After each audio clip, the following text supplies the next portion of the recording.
always used to ask me, what you wanna be now? Oh, you wanna rap? Look, you're never gonna be that. Come into my classroom, let me give you feedback. Where your life is headed, cause I know you're gonna need that. Yeah, what now?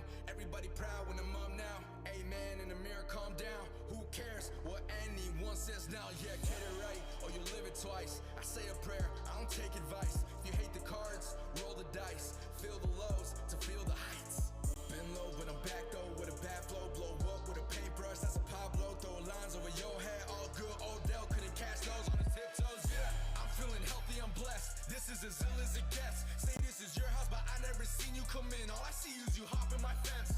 I don't hoop at Golden State, but something just occurred to me. I don't care if no one's heard of me. Catch a wave, that's the currency. Currently trapped in the current of chasing currency. Whoa. Never tired of getting rings, that's that Kevin Durant. They put dirt on the legacy till they bury me. That's when they say that they care for me, right? All in it, see the light, how they dim it. Seeing things backwards, that's why I'm so timid. Come get the facts if you want it, I'll print it. You tell me I'm dreaming, I tell you it isn't. Yeah, feel like I'm Batman, I stay in a kid, don't like no one around. Difference is, we ain't joking around. Built a throne, I don't care about a crown. I don't care if no one knows who I am. If I didn't have to, I prefer it that way. I stay in the cave, what can I say? Opinions about us, I throw them away. What can I say now? What can I say now? We live in the cave now. We live in the cave now. Yeah, I like it that way. I keep it just me and I like it that way. I like it that way. I keep it that way. Think you can pop off if you step in my shoes? When will you realize it? These don't come in fantasizes. What's the truth if you don't analyze it? Yeah, chapter 2, but this is just a pilot. When the sun is falling, only stars are flying. Knots and loops is how this life will tie in. Working harder when the Sorry night is about that. rising. Oh, yeah. Hopefully the issue is resolved. I did a real quick neb treatment.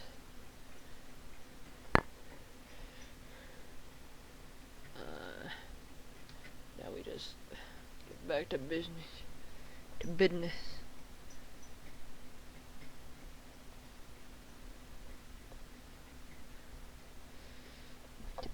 Business. Oh my gosh. Why is there dark screen?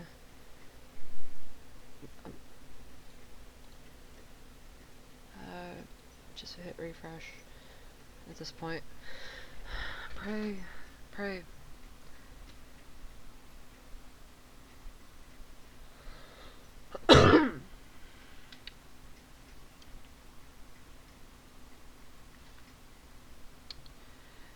Adam still remembers the cruel expression on the woman's face as she said it.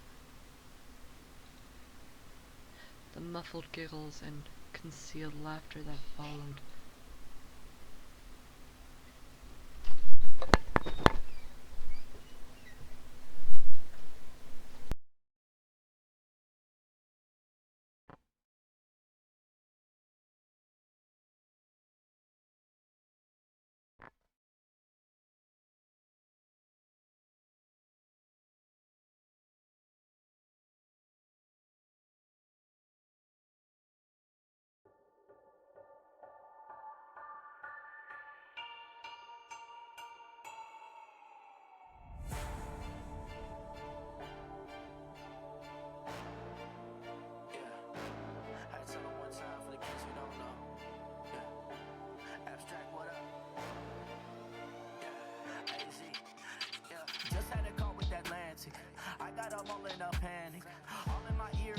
My year, just give me a chair, I can't stand it. They know that I'ma be popping. With all of this fire I'm dropping. I am so nice, no red and blue lights, but you know that they gonna cop it. Yeah, back on my bullshit, back in my zone. I got these labels all hitting my phone. I got my fans, I don't give a damn, bro. I just be doing this shit on my own. Started with nothing, I made it to something. Now I just been growing and growing. Yeah, I'm getting older, my bars getting colder. Yeah, they say I flow like it's snowing. Now I drink some to keep balance. These things loving my talents. She keeps sending me texts. It's your girl a cowboy, no Dallas. Bet that went over your head. I bet that you did not notice. I see my life through a lens. You have been way out of focus. I'm taking my time, my name on the line. No, you will not get that from me. They need to chill and I need a meal, bro. I am not working for free. Yeah, I spit these facts, ain't taking it back. Cause I got the buzz like I'm tasting the jack. I do the walking while you do the talking. And I'm making moves while you taking it nap. I gotta let them know. The industry look like a puppet show. Who's pulling your strings? Whose phone did you bring? I have no Geppetto, I'm on my own. I came in knowing nobody. Now the whole team in the lobby. Labels got me on the phone, but office ain't even close. Now I'm gonna need a lot more than that. So that's good day, I'll tip my cap. Seen the type of cats you working with. No, it ain't been working, sinking ship. All the songs been boring since the hit. Got the whole world snoring on your bitch. Could've saved y'all time, ain't that a bitch? They went viral overnight. One night stand gone before the morning. When y'all gonna finally get to learning? So the candles lit, no wax for burning. They ain't here for longevity, zero integrity. Gotta be kidding me. Hits I got 70. I'm on the mezzanine, looking down on it like damn. They should've came with a plan. If you sign me, sign the whole team. Rappers acting like we Siamese. We are not the same. I got hits in every song of the game. Folk on my album, it's getting plays. Voicemail on my phone, but I make them wait. I am pulling my chips, no, I came to play. I mean, look at the hand that I made, I'm okay. This ain't token. Why would I have to return the ring? Maybe I'll jump to the third, cause now it's Return of the King. This is on purpose. I swear I'm planning out everything. I'm a step ahead, put the talk to bed. Orbit with the heat, planets in my head. I gotta let them know. The industry look like a puppet show. Who's pulling your strings? Whose phone did you bring? I have no Geppetto, I'm on my own. I came in knowing nobody. Now the whole team in the lobby. Labels got me on the phone, but office ain't even close. Let them know. The industry look like a puppet show. Who's pulling your strings? Whose phone did you bring? I have no Geppetto, I'm on my own. I came in knowing nobody. Now the whole team in the lobby. Labels got me on the phone, but office ain't even close. And into one of the empty seats. I can't believe I didn't see it before. You look so much like him. He wanted to scream, to deny anything that linked them together. I'm not him, I'm not him, I'm not him, I'm not. No, I'm not. It doesn't matter. Can't do this on my own. Falling from your shadow. I'm in love with you. There we go. By the way, if you like the playlist, it's in the About section under credits. I'll never forgive you. The guttural scream makes him jump, then tremble in fear. He hates this. He hates that woman for causing it. Psst. I want to know whom. I purposely avoided You and Him spoilers just so I can see what's going on. I want to know.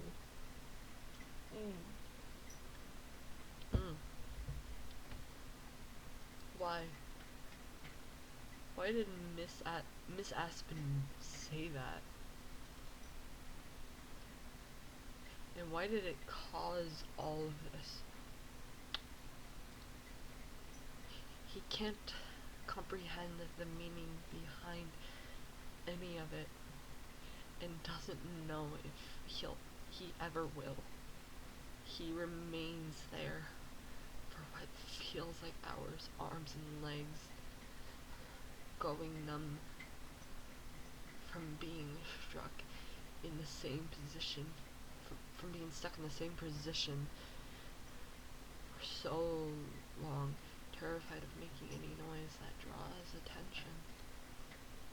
Then everything just stops.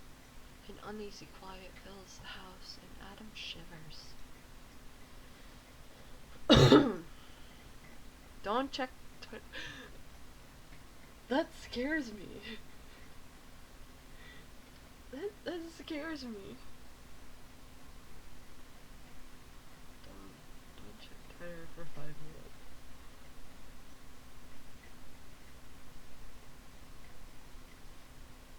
God damn it!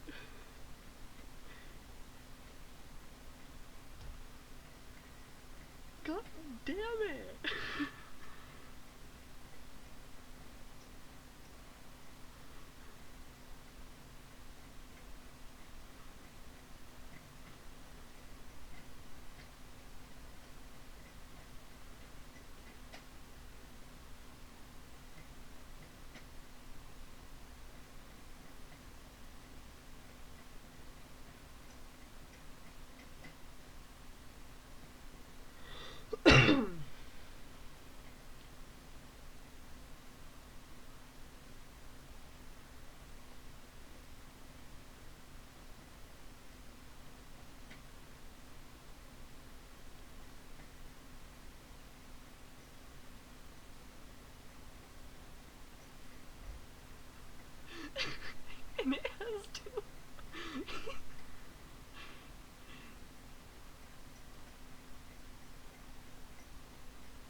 He wiggles his toes, trying to regain feeling in them, listening out for the chaos to pick up again. It doesn't, and that's much, much worse. Feet shuffle up the staircase, and Adam squeezes his eyes closed. I'm not here, I'm not here, I'm not here. The door closes to the bathroom. The door to his bathroom slams open, and Adam jerks upright as the lights flare to life. His bottom lip trembles as he looks to the door. Adam.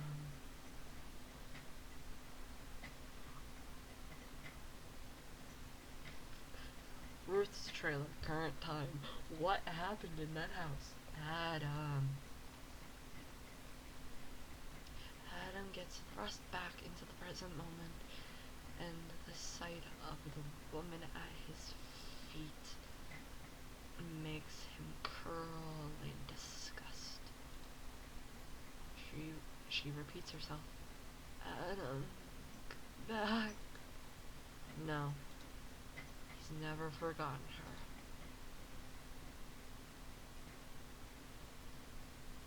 Not even for a moment. He lifts Ruth up by her wrist, dangling her in the air so that they're face to face. Their noses almost touching while she hangs there limp.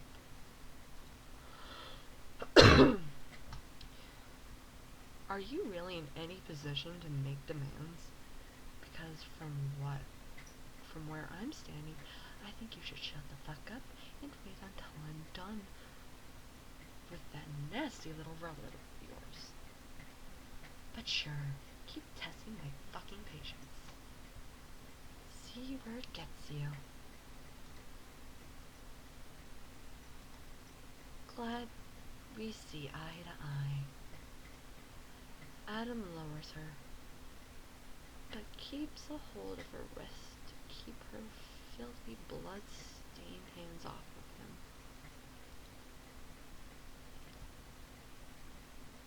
He's gonna need a blistering hot shower after this, whereas your touch ignites deep-seated want.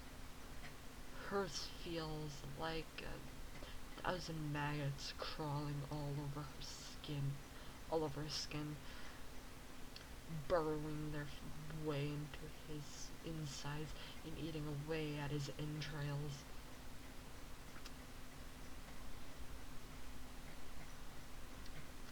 I can see that.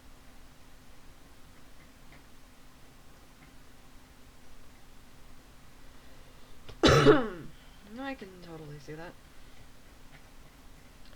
He'll hold on to this disgust while dealing with you, because he can't let you get close again. He won't let you. Adam composed himself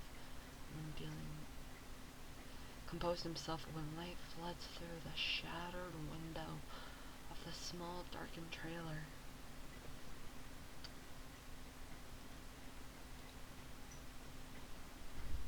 I gotta plug in my phone, hang on. I'm not gonna be able to see chat for a bit.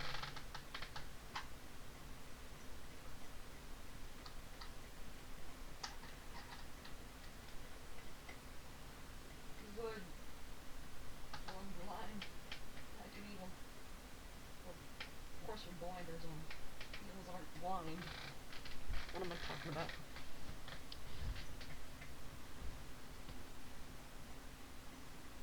He watches as your car pulls up, followed by Saffron's reefer truck. He must have brought it in preparation for the massacre that's about to happen. Despite this, Adam can already hear Saffron complaining about the fact you'll take up room. Your body's filling up the space in his precious freezer. Unwanted unless he gets desperate. Saffron is a choosy fucker. An irony not lost on Adam considering the man's diet. The flower boy will live another day. For now.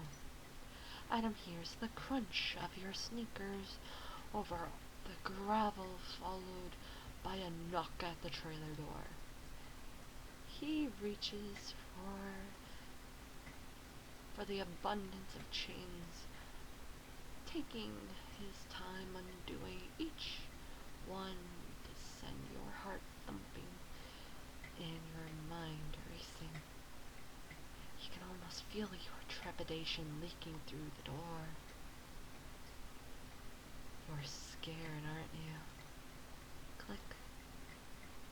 Well, you should be. Click. Because he's been waiting. Click, click. You. Where's trailer current time? Ooh, that is a pretty picture. Ooh! I finally found you, my elusive little pest. Adam, your mouth goes dry at the sight of the purple-haired demon in the flesh. How does he greet you? With a fucking knife. Hey, that's how you met. That's how you met. You try looking down at the aforementioned knife without moving your neck, otherwise you'll impale yourself like a shish kebab. And notice it's covered in dried blood. Did he seriously not at the very least clean the thing? And who does it belong to? You. Or someone else. Your eyes wander over to your aunt, who lays motionless on the ground a few feet away from where you crash landed after Adam jump scared you. It's yours, he says, reading your mind. Your aunt did that with no real effort on my part. Right. And he's also just a hurt, misunderstood fool, misunderstood soul, who just needs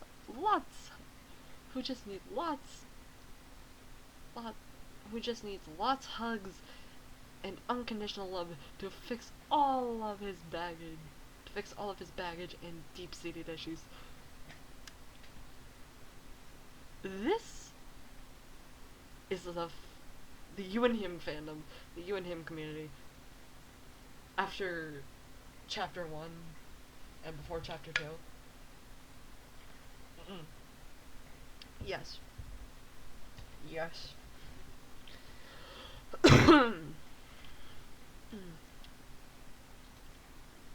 Because if you've learned anything, a smooch a day keeps serial killers at bay.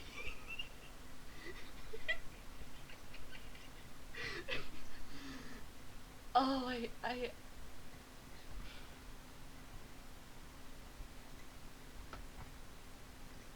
had to warn a friend about a person commissioning. I'm going to save this.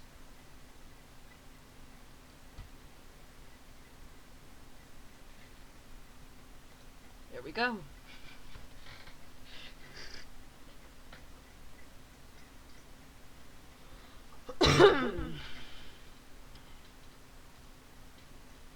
Okay, sarcasm aside, at least the last part's a little bit true. Kissing the killer ultimately did save your life when you were neck deep in trouble and helped you avoid getting skewered. But even so, you're not buying his bull. The man lies as easily as he breathes. He's a repeat offender, considering none of his general audience knows he murders people for shits and giggles. Or at least, that's what you assume. It's either that, or for a power trip. Quite possibly both, considering how Adam's personality flip-flops between cocky and aggressive. Why else target complete strangers? You contemplate this as you try adjusting the angle of your neck in order to put some much-needed space between you and Adam's weapon of choice. Well, that and to check if your aunt's still alive. But Adam pursues you, giving you no wiggle room to work with, and he rewards your efforts by giving you a soft, warning prick. Eyes on me.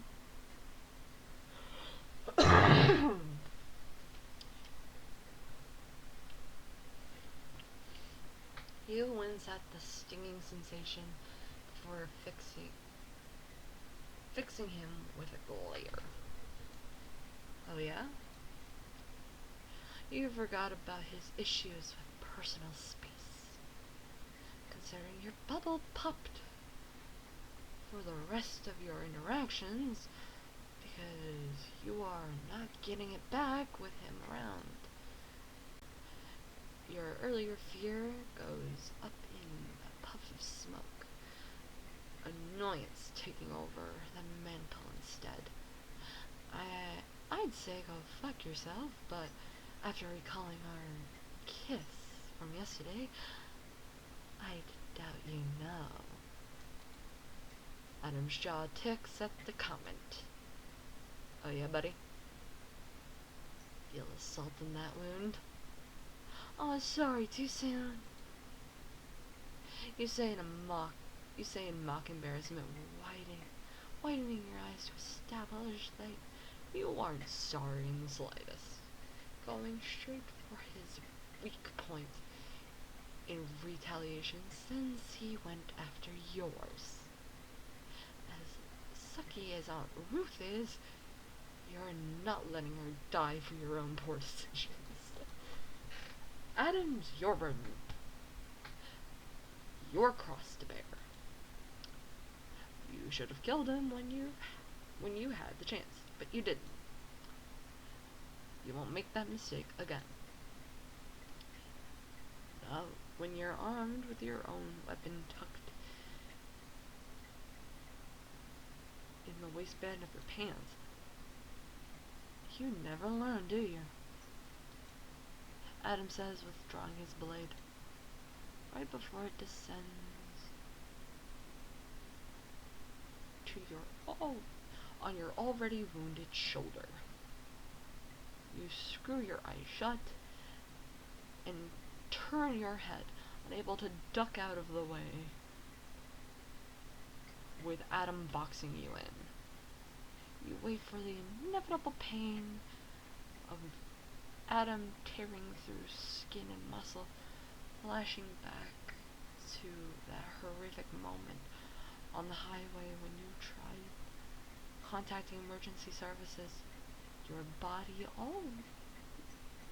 readying itself when thunk. Wait, thunk? Nothing comes. Wait, what? Just a condescending chuckle from Adam when you open your eyes to find the knife embedded into the wall above your shoulder. What? What? His eyes glitter with amusement over your reaction. Great. So he's gone from outright stabbing to psychological torture. He's playing with his food, right? He's playing with his food, right?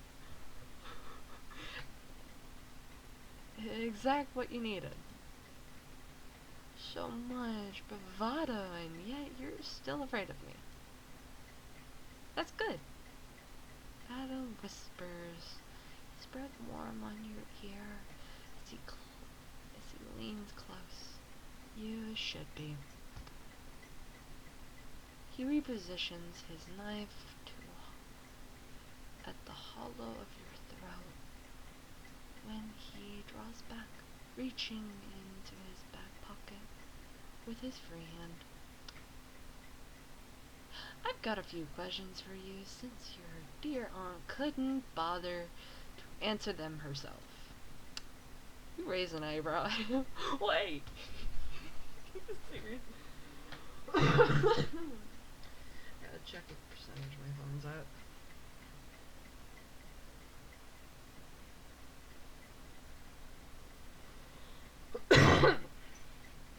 Sorry.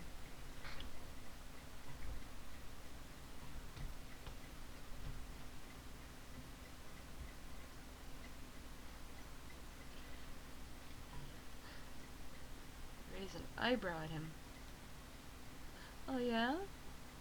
Because an unconscious woman can totally help. Forgive my aunt for her poor manners.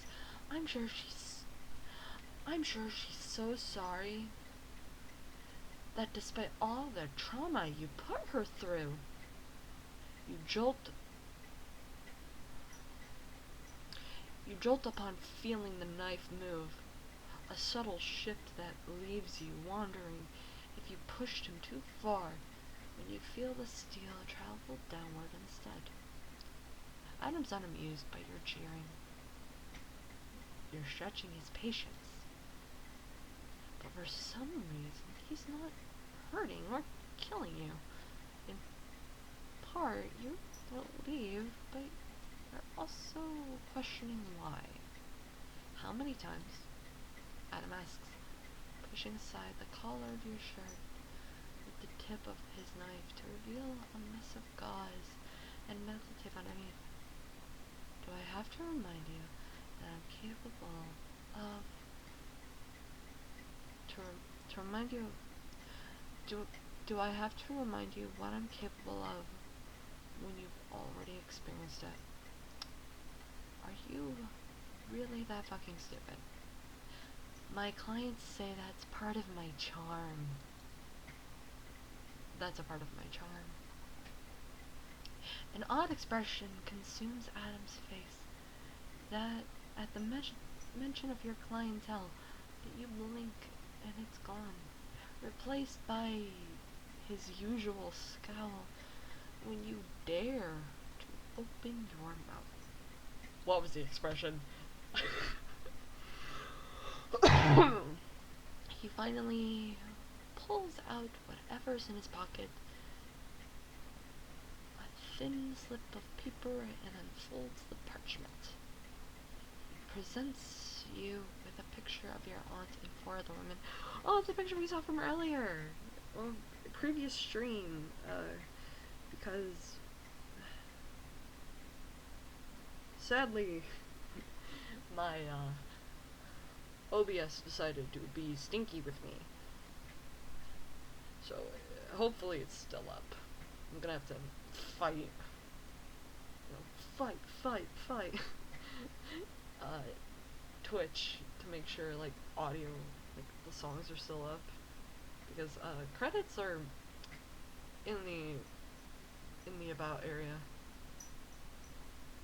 Here. Case. There's a toggle here.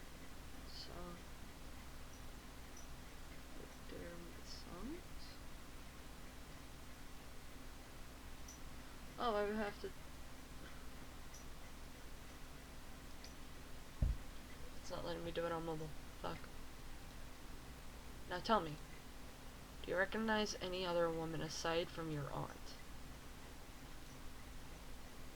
You open your mouth prepared to fire off any quip, but Adam flips the knife and angles it towards your jugular. You swallow hard. Adam taps the picture against the seam of your lips.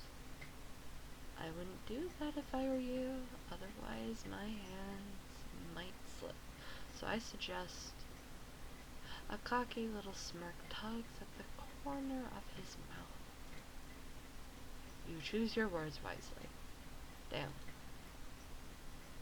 You really don't have much of a choice but to comply. Fine then. You'll remain complacent for now. Take your time studying the photo, when something about the woman positioned at the far left of the group, with her petal pink dress and delicate frame, captures your attention. While the rest of the women laugh openly, hers conveys a distinct shyness, almost as if she doesn't want the others to notice. And yet, it's not that bothers you. It's the fact that you recognize her. But how? You examine each of her features, poring over each minute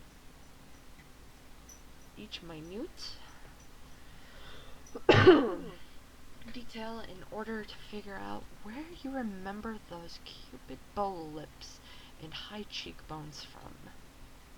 She's model pretty, distinguishable within any crowd, much like the rest of her friends.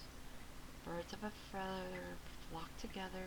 You think and notice how her arms aren't linked with the others until the cat comes. Adam rips a finger along the top of the photo. Tick-tock. You're running out of time. You don't even bother glancing up.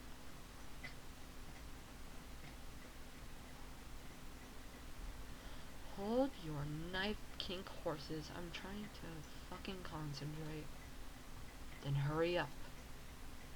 Then the hand containing the photo darts out and grips the back of your neck, forcing your head up to meet his gaze. The sharp press of his blade goes to the underside of your jaw.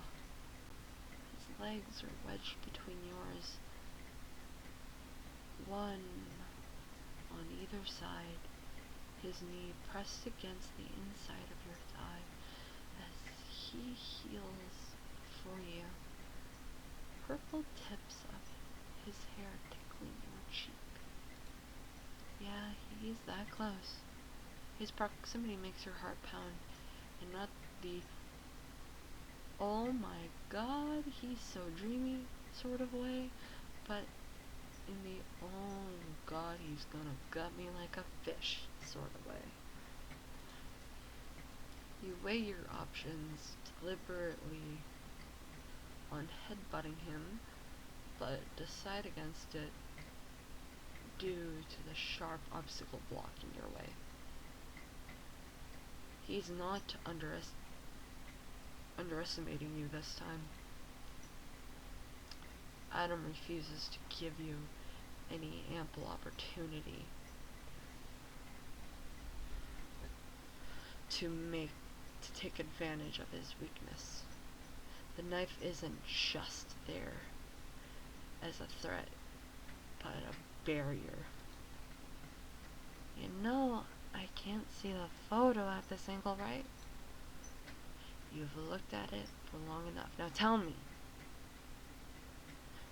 He lowers his head, those pitch black eyes flashing red, his mouth stretching into a snarl. What do you know?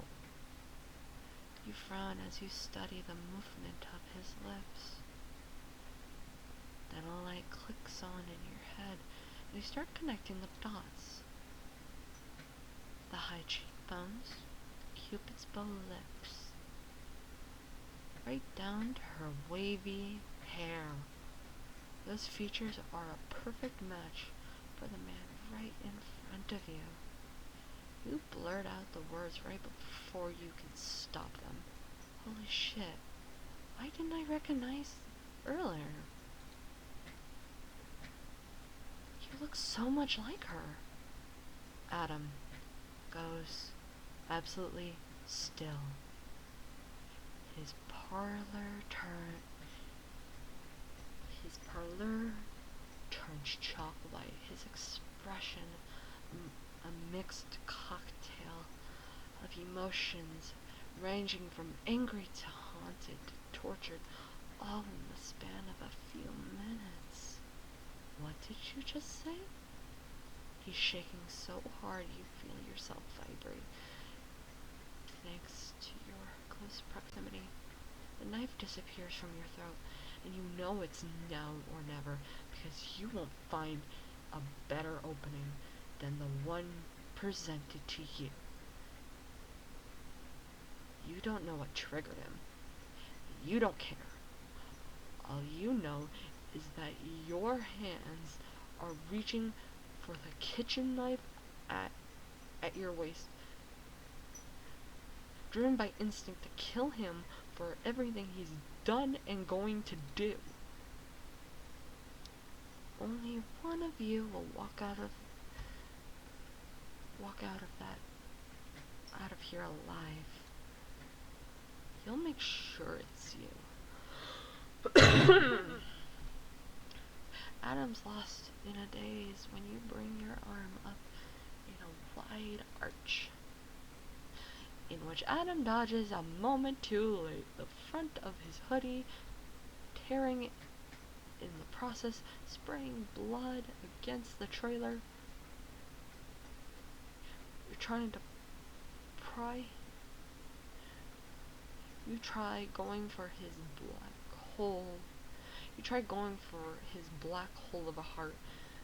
Next, when Adam springs away from you, in a flash he's at your aunt's side with a knife, and your knife spears through empty air, lodging into the musty carpet floor as you bring it down.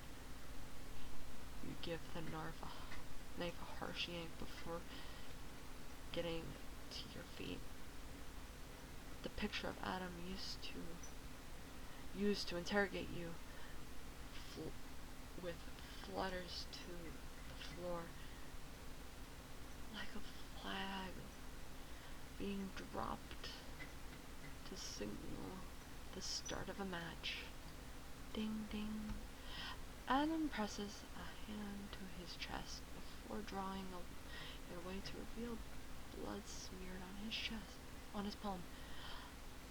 I hope that fucking hurt, you asshole, because there's more where that came from. You are practically spitting in his direction, geared up for a fight after all the hell he's put you through. For the past 2 days, unrelenting in his pursuit, you're going to give this fucker a taste of his own medicine. Adam slowed to look up. His eyes are narrowed, but you're surprised. He's smiling, his teeth bared, like he plans on using them to rip you apart. It's primal. It's primal, that smile. Like he's been waiting for this moment his entire life. Like he's been waiting for a reason to finally end this. Cute. Adam says, his voice dripping low as he gives you an expert flip of his knife before catching it by the hilt with trained precision.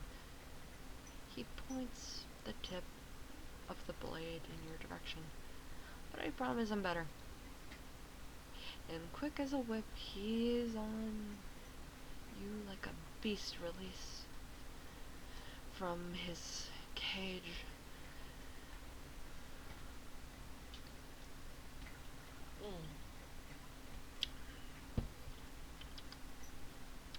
A snarl ripping from his throat, and he tries slashing at your arm, wielding the kitchen knife. He manages to pull back in time and hear the whistle of metal slicing through air. Your knife cradles it against your chest as you hilt as you hit a wall. Adam descends on you. You try your best to keep him at bay, but you're an amateur in comparison to his seasoned practice. A fact that becomes crystal clear within seconds. He forces you to go on the defensive. Well, he goes full offense. His attacks jarring and harsh, forcing you to block one after the other in favor of lashing out again. Each blow chips at your already dwindling strength. Your injured shoulder burns from the exertion. You can't keep up at this rate. Everything aches, the pain echoing bone deep, causing your movements to become slow and clumsy. You're getting tired, worn down, but Adam is not.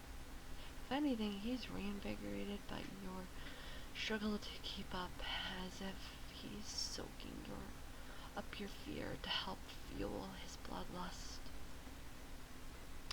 There's a knowing smirk at the corner of his lip.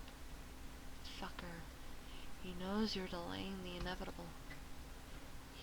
His endurance will outlast yours, and once you falter, he's going in for the kill, like a snake constricting a mouse until its body folds.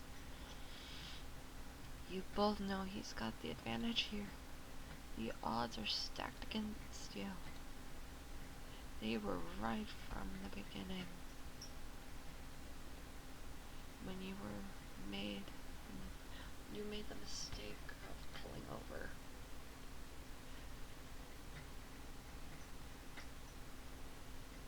There's gotta be a way out of this. You grit your teeth, sweat dripping, sweat. Gotta read that as sweat. Sweat dripping down your brow, along with the curve of your spine. As you try to fight back, try to find an opening. You won't find one. Adam taunts, guessing your train of thought yet again. Why don't you just give in to me? We both know you won't last any longer. He substantiates his point with another rough jab of his blade. Your teeth rattle from the impact, and you will almost lose your grip on your knife. But you manage to remain firm. If anything, you're stubborn. A trait he couldn't beat out of you, even if you tried. Oh, come on now, you say in a huff. Now you're making the sex jokes way too easy.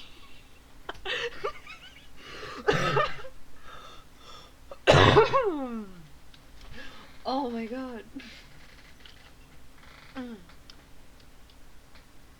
That is funny. You gasp that as the knife comes down harder than ever before in retaliation to your obvious jab. The steel pinging with his furious blows. Is that really all you fucking think about? Adam says, clearly seething. Oh, he's cranky now. A fact that you'd take pure delight in if he didn't say what he says next. Considering how you kissed me, and after finding out considering how you kissed me, and after finding about that online job of yours, your entire body goes cold. How the fuck did you know about my job? You wear a mask to conceal your identity. Not out of shame, but for privacy reasons. So how does he know what you do for a living?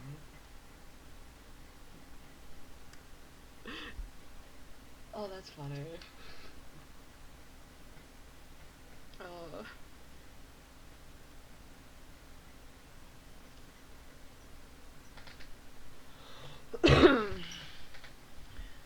No, you guess you shouldn't be surprised. He's a stalker after all.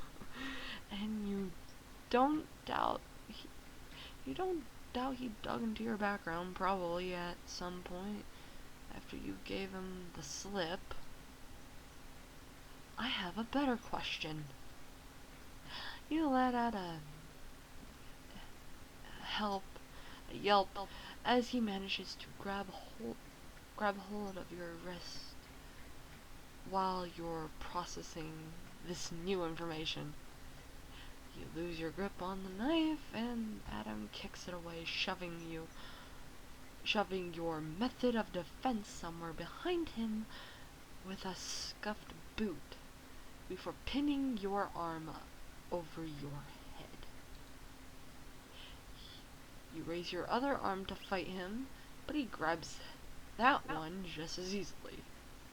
It joins the first one, but now pinned underneath his grasp. You lift your leg to kick him, but he uses his body to restrain you, your hips perfectly aligned. The knife returns to your throat, but you stop struggling. Great. Back to square one. Tell me something. Adam peers down at you with a harsh sense of judgment.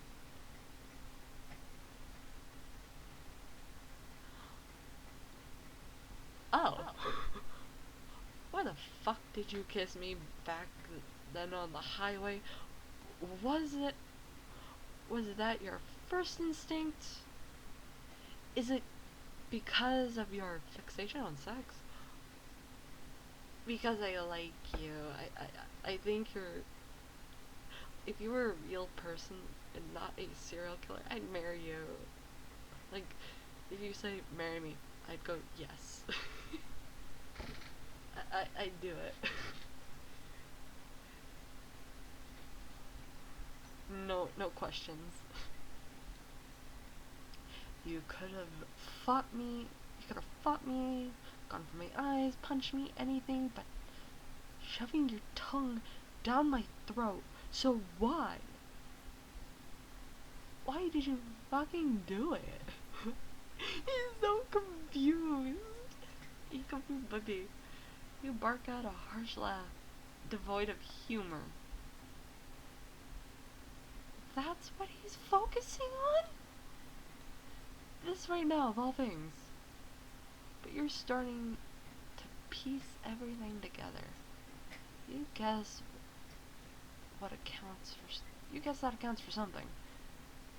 For someone who accused me of thinking about sex all the time, that question is pretty hypocritical. I'm starting to think it's you who's obsessed with sex, and now you're just projecting. It would explain a lot. What? Wait, was that Adam saying all that?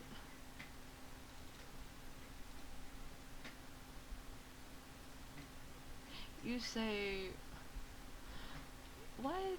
You say with a mock concern as his mouth twists into a scowl. Are you frustrated because you can't stop thinking about it? Thinking about me? Is that why you get upset whenever I bring the topic up? Because you want me? The air goes thick, heavy with unspoken tension as your words hang therein between you two. You hear the pitter-patter of rain against the trailer. The rest of the world going quiet, as if anticipating Adam's response, wondering what he'll do next. I'm wondering what he'll do next. Whatever it is, you're ready. Aunt Ruth.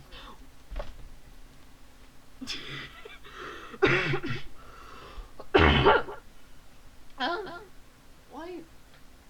Why are we going to Aunt Ruth's perspective? Hello?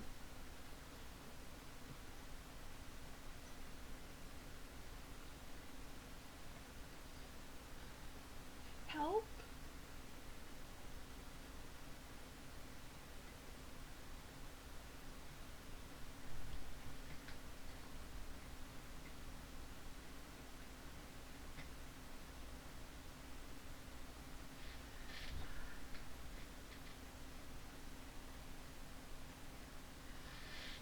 I need to drink some Wawa.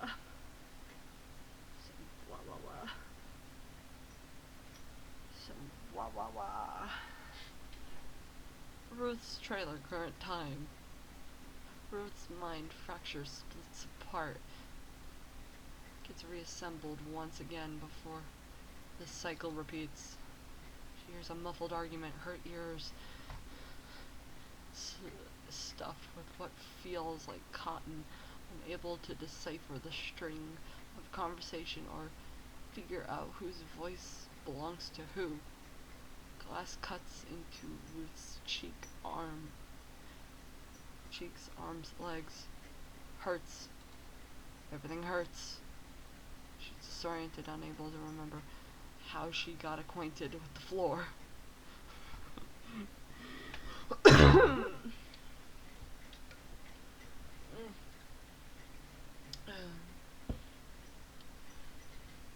What Ruth does remember is the only thing she can seem to remember is the man taunting her with the face of the woman she once cared for.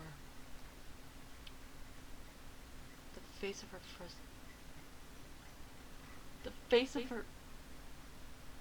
first love. How cruel. Ruth reaches for the photo.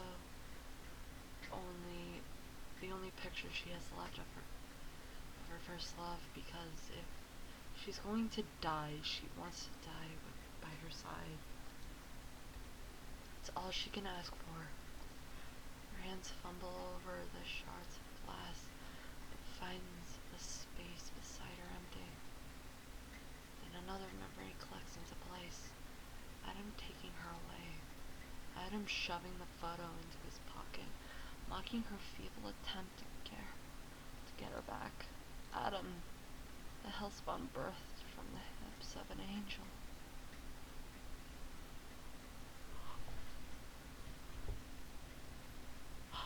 Oh, why must this game do this to me? Why am I realizing this?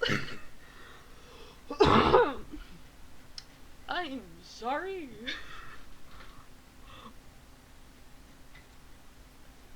A monster in the making, just like that bastard. The one who took what she couldn't have, telling her that her love was a sin, that it was vile, and she wanted to prove him wrong. Wrong. And now she's gone. These men keep taking her love away from her. Adam and that bastard both.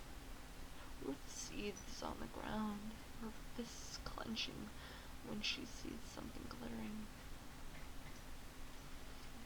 And an arm's length away, like a present, like a gift from God. Ruth reaches out and wraps her fingers around the handle of the forgotten kitchen knife. Oh, wait! She's still conscious! Adam! You're fucked. Is that why you get upset whenever I bring the topic up? Because you want me? The words hit Adam like a freight train as soon as they pour out of your mouth, a violent clash of flesh and metal. his head spinning on impact. What the fuck are you implying? Denial surfaces in his brain. Something most people do upon confrontation, and Adam's no different. You're wrong. He doesn't want you. He'll never want you. But Adam knows he's lying to himself because of the excuses that he makes just to touch you, reasoning that he's only using his body to trap you. Adam! Adam! And not because he wants to get close enough to feel your body heat, to feel you. Yes, he wants you. God, he wants you. His dream self-admitted as much, and he thought disturbs him. It makes him sick having these feelings. He needs to kill you, and yet he's acting like a kitten seeking warmth for the first time. I am torn between what I just learned about Ruth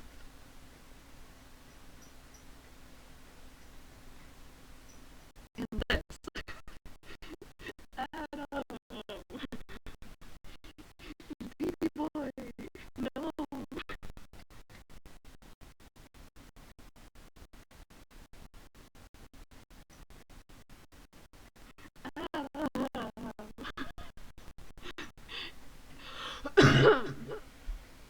Adam, please.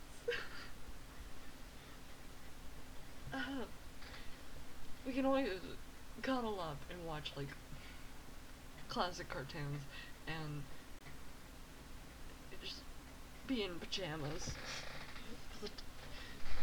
non-sexually, and holds your hand.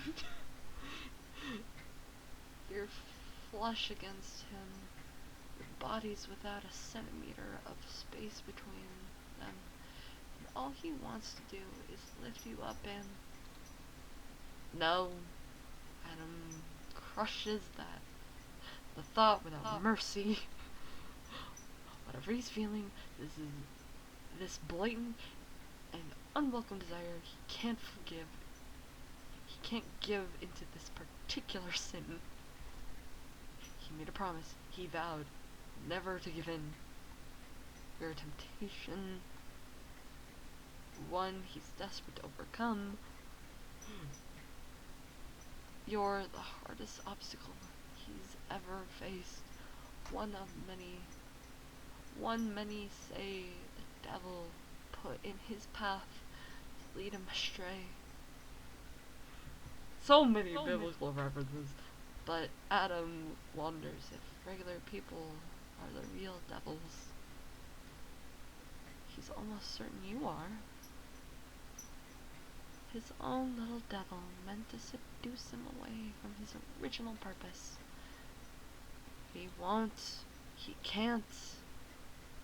You break the silence, your voice alluring as the sirens to a ship captain.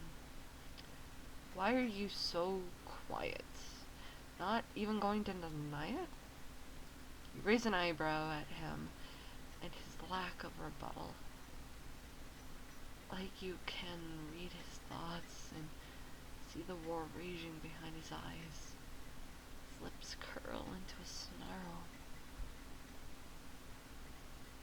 Don't you do that. Don't you fucking dare look at him like that. Like you've got him figured out. And presses the knife deeper into your skin so that it's almost cutting into your neck. And you wince despite the fact he purposely didn't break skin. One more push through. And there'll be blood, plenty of it.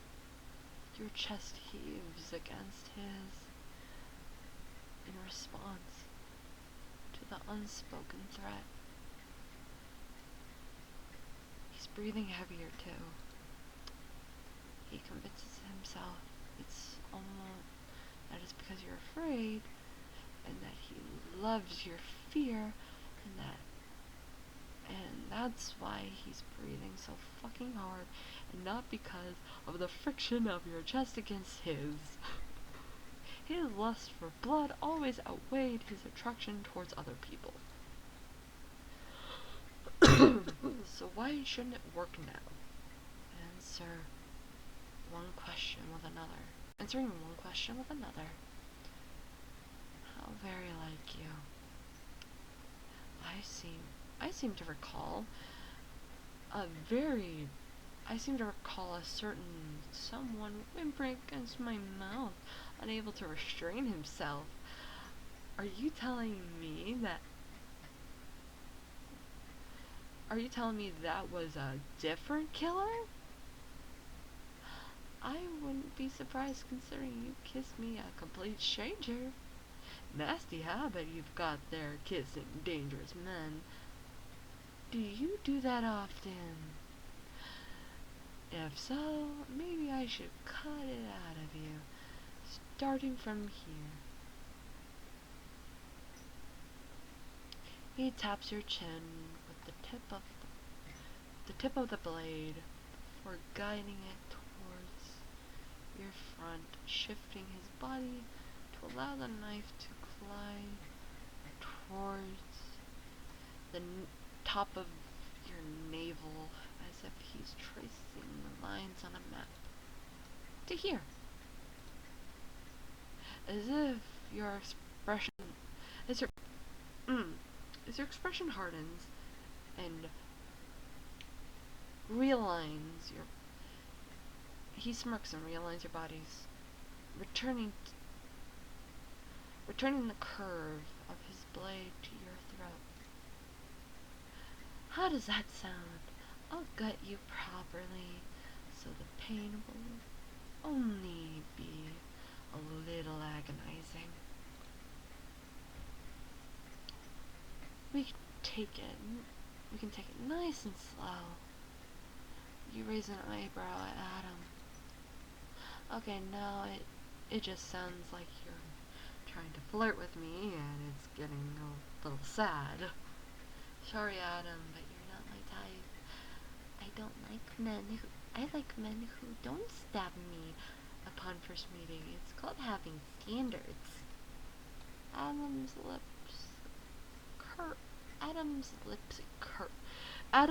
lip curls into a snarl.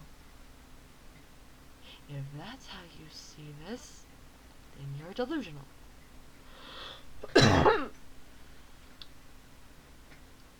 His nails digging at your wrist, and you bite your lip to keep from crying out. He ignores the way his body throbs. How do you keep forgetting?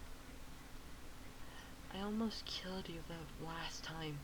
I'm capable of far worse. Because I've done worse. Make that of what you will, but there's nothing about you that will keep you safe from me. You're deluding yourself into a narrative that you've built based on one experience, then say it. Or better yet, go through with it. You challenge, not backing down. Because as far as I can tell, you've had plenty of opportunities to torture the answers you want out of me, and yet you haven't even cut me once. Why is that, Adam? You've stabbed me as soon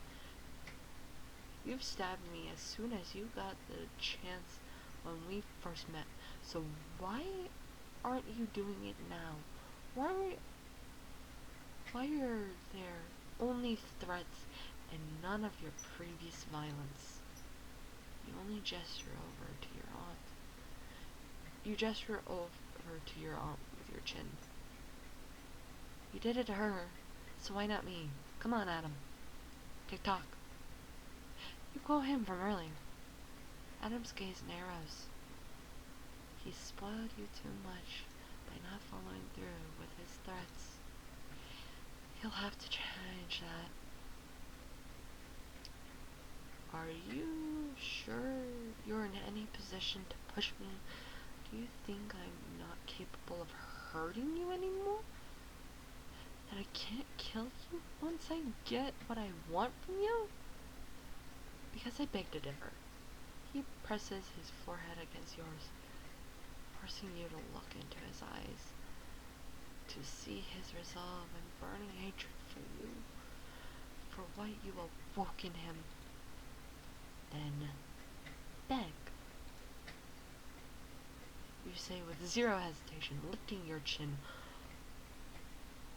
holding his gaze like you're his equal. Because even with this, your eyes go up to gesture towards your forehead before locking on Adam's face once more. You're just finding excuses to touch me. I know what attraction looks like, Adam.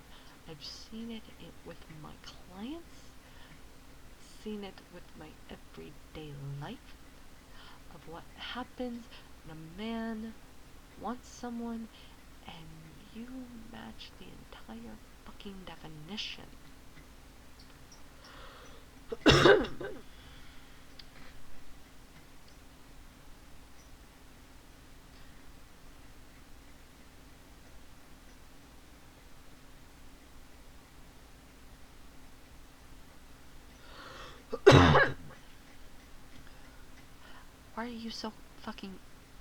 Why are you so afraid to admit it? Scared I'll use it against you like last time? Just like last time? Afraid you'll like it too much?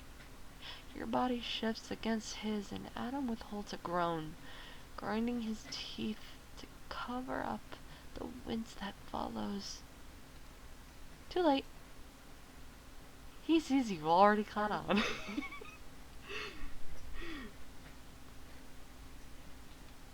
I wanna be in the room where having your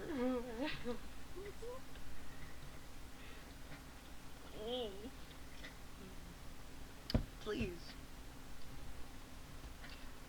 He needs to prove you wrong. That your body isn't his ultimate weakness. And he's not someone pathetic enough to be controlled by sexual desire. He's not your clients. He's not like any of them. And he'll show you. He'll show all of you, here and now. Adam withdraws his blade, raises it higher over his head and says, "Wrong move for bringing the knife down." And we're back with Saffron. Outside in van. Current time. You know, he's kind of making that face my cat does every time I'm passing, like, in the kitchen. Just, like, walking by the hallway. And she's, like, on the ottoman.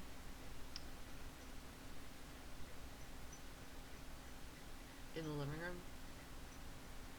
And we have, like, this stare down.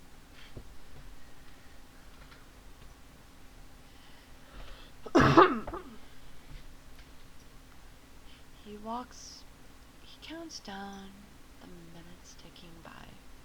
5, then 4, then 3. At 2, Saffron pulls out his gun and loads 3 bullets into the chamber. He glances up at the trailer he's parked in front of. 1 more minute, and he's going in. Dang. Who's the trailer? Current time. Adam's knife comes down and you brace yourself for the familiar sensation of steel tearing through flesh and bone, knowing that the futility of fighting, knowing the futility of fighting, but trying anyway. You thought you had Adam pegged, that you had him all figured out. You thought you understood why he hesitated, but you didn't. And now you're going to pay the ultimate price.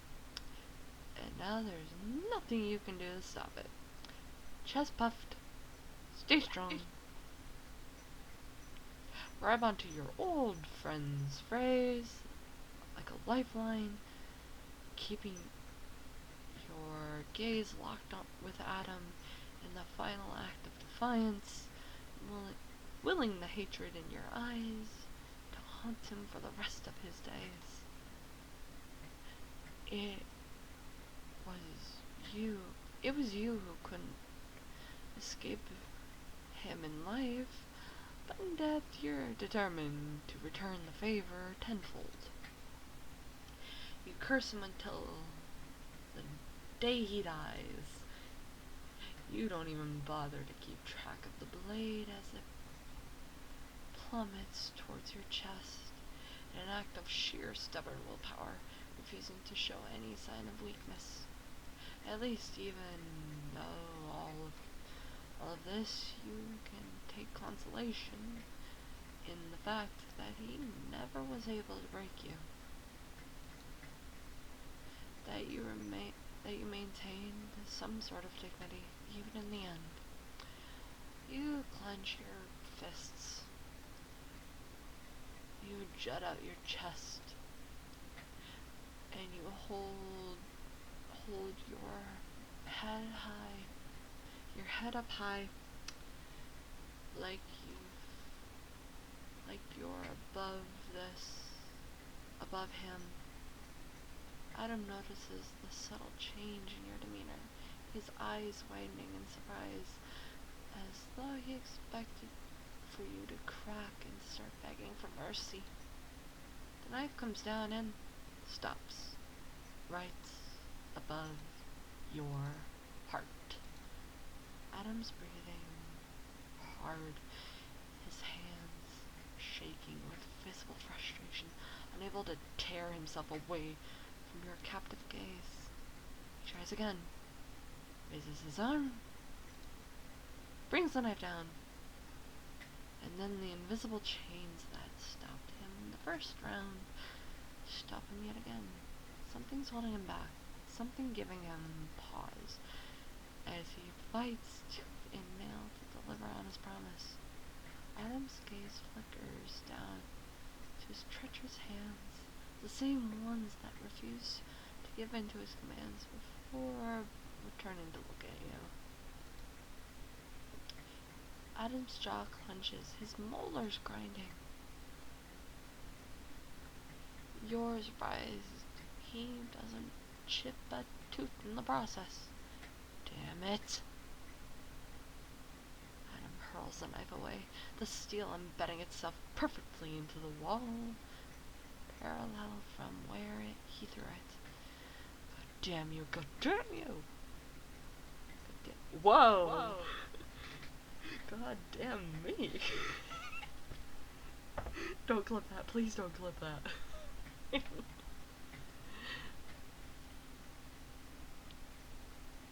Adam's hands encircle your throat, and he slams you into the wall. You claw at his fingers, his arms, his chest. You're losing oxygen fast. Your vision turns black at the corners. Spots dip in and out of your peripheral, like glittering stars. You can feel him shaking again, this time for an entirely different reason. You can feel how desperate he is to kill you, to escape the humiliation of his attraction towards you. He's acting like a wild animal trapped and afraid. Tears prick at the corners of his eyes, and you witness something genuine and raw rise to the surface. Vulnerability. fuck did you have to appear? Why? Are you here to torture me, to fuck with me, to break me? His voice cracks and fissures as his hands tighten and constrict, a war rampaging behind those darkened eyes. He's battling the deep-seated truth of your words. I don't want to feel like this. I don't want to feel any of this. I need to stop. I need you to stop. I'm begging you to just stop. Why can't you have done just this too? Why couldn't you have done? Why couldn't you have just done like everyone else? Why did you have to kiss me? His hands give one last squeeze, and then they're gone. You taking a much needed lungful of air, coughing and sputtering as you collapse against the wall.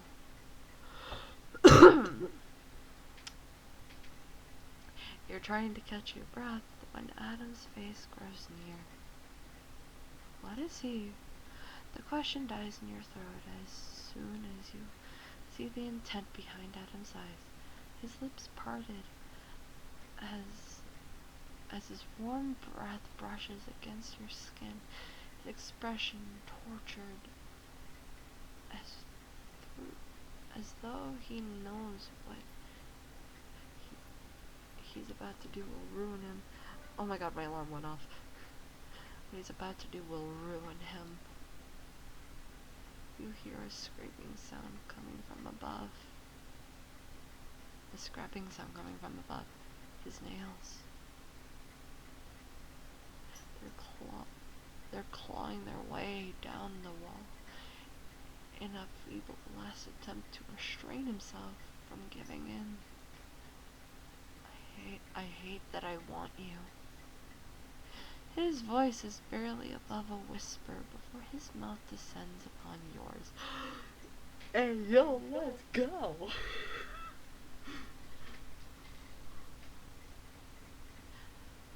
Your head spins from his quick and sudden transition, and you don't have time to shove him away. His lips almost brushing yours, but not quite. When give her back. Someone roared from behind Adam, and then all of a sudden his body jerks forward, his back bending at the impact of an unseen blow as something slams into him. There's a sickening wet thump, followed by a gross squelching sound. Adam grunted through clenched teeth. Give her back. Give her back, give her back, give her back, give her back. Onward, stop. Another thump follows, the first before Adam growls and sweeps his arm out, sending the person behind him, your Aunt Ruth, flying across the room.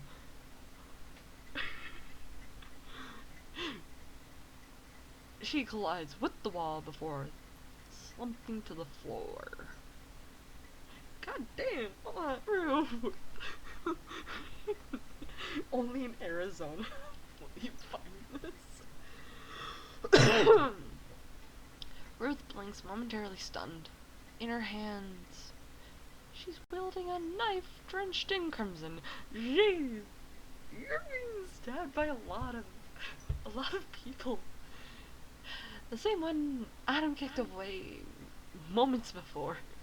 When Adam turned his back to you, focusing on all his attention on your aunt, you spot two fresh wounds on Adam's shoulder blades in near identical slits. They remind you of what's left behind when an fallen angel gets stripped of their wings. That is symbolic as fuck. Adam sways like a drunken man. He braces his hand against the wall, nails torn and bleeding from where he clawed at it earlier to keep himself from kissing you. Right. He almost kissed you. Voluntarily. Looks like your blossoming theory was right on the money. Not that that's something to celebrate. You'd rather your milkshakes not bring all this. What?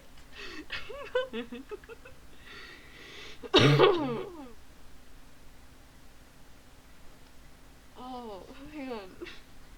I gotta save that quote. I know, sorry, privacy screen. Ooh.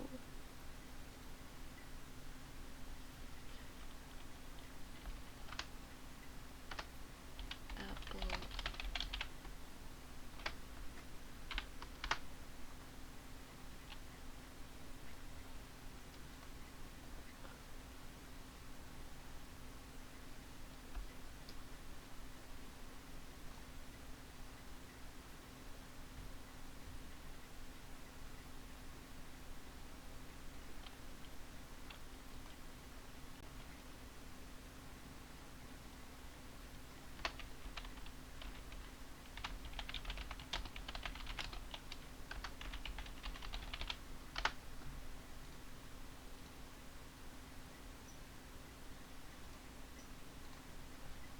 Anyway, I'm sorry, I had to do that.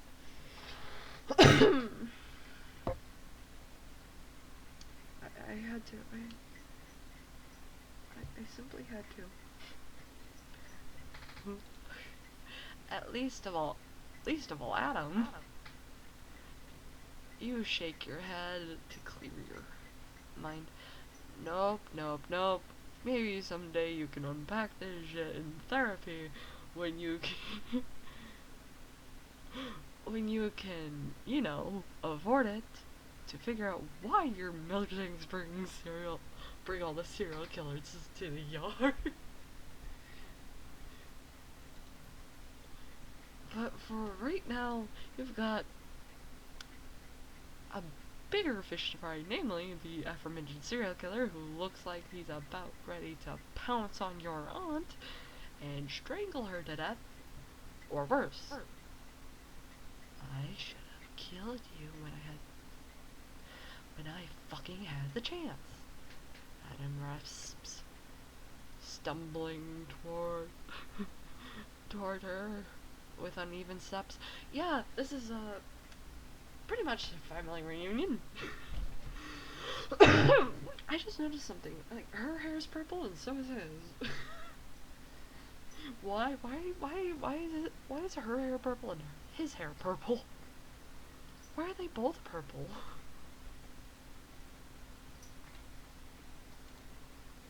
Your aunt gets to her feet, grasping onto the counter for support, and you freeze upon seeing the unabashed rage pulsating off of her in thick waves. She directs everything she has at Adam, all of her ugliest emotions laid bare. You've never related to her more. Ruth's lips peel back into a snarl, her lips stained red as though she applied too much makeup. The storm rampaging behind her eyes, overshadowing the monsoon going on outside. Meanwhile, we have fucking Saffron getting ready to bust in with with the revolver. Should I get a pot of coffee going? Maybe tea? Wait, Zephyr needs people. I can't fucking put anything together for him. She looks unstable, insane, broken. She spits her vitriol at Adam, her words containing a venom that poisons each syllable. I'll kill you, I'll kill you. I will kill you for everything you've done, you sick, twisted little bastard. How dare you wear her face and do this to me? How dare you taunt me this way? How dare you? Tears fall from her face, from her hardened eyes, as she scrubs them away with a rough jerk of her wrist. I'll end this. I'll end you. My heart bleeds for Ruth. We need a hashtag justice for Aunt Ruth.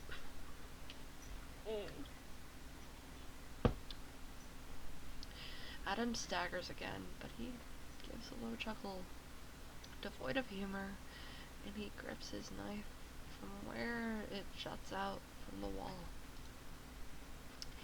His own hatred rivals your aunt's. Funny, he says, using the sleeve of his hoodie to wipe your crusted blood off his knife in one quick swipe. Because a long time ago, you told me I looked just like him. Was that another one of your fucking lies? Or did you know what would happen if you said something like that? Ruth bows her head. Well, did you? Come on, miss. Your little Aspen?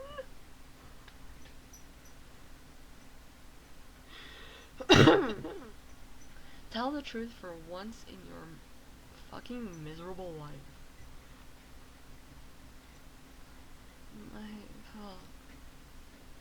Adam tilts his head in that animalistic way, is a hunter listening for his prey out in the long stalks of grass. What was that? Speak the fuck up. I can't hear.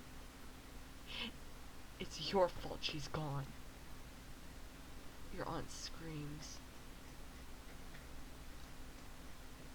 In a raw outburst of emotion, glass shards digging into her heels as she gives an angry stomp of her foot. You recoil at the sheer volume. What's going on? They're almost acting like they know each other from somewhere, like they have some sort of shared past together. It isn't just about Adam breaking into her trailer and attacking her, but rather another matter entirely, something that caused your Aunt Ruth to dive into the depths of madness and come out swinging. It's like they have an unresolved grudge from before you ever entered the picture. Wait, the picture Adam showed you before. Ruth and that woman that looks like Adam were both in it. Did something happen between them? Your mind swirls with possibilities of what this all means as Ruth continues. You're the reason she endured everything she did. It was all for you. It was all for you, and yet you killed her. Your entire existence destroyed her. I told her. Aunt Ruth says, between frantic gasps, nearly sobbing. I told her. She shouldn't listen. Shouldn't have listened. Shouldn't have gone through the pregnancy. But she wouldn't listen. She clutches her chest as if preparing herself to tear out her own heart in order to spare herself from the painful burning burden of the memories she's uprooting. Adam remains quiet, but his knuckles turn white while he's gripping the hilt of his knife so hard. Whatever she's saying, it's affecting him too. What he did to her, you know that all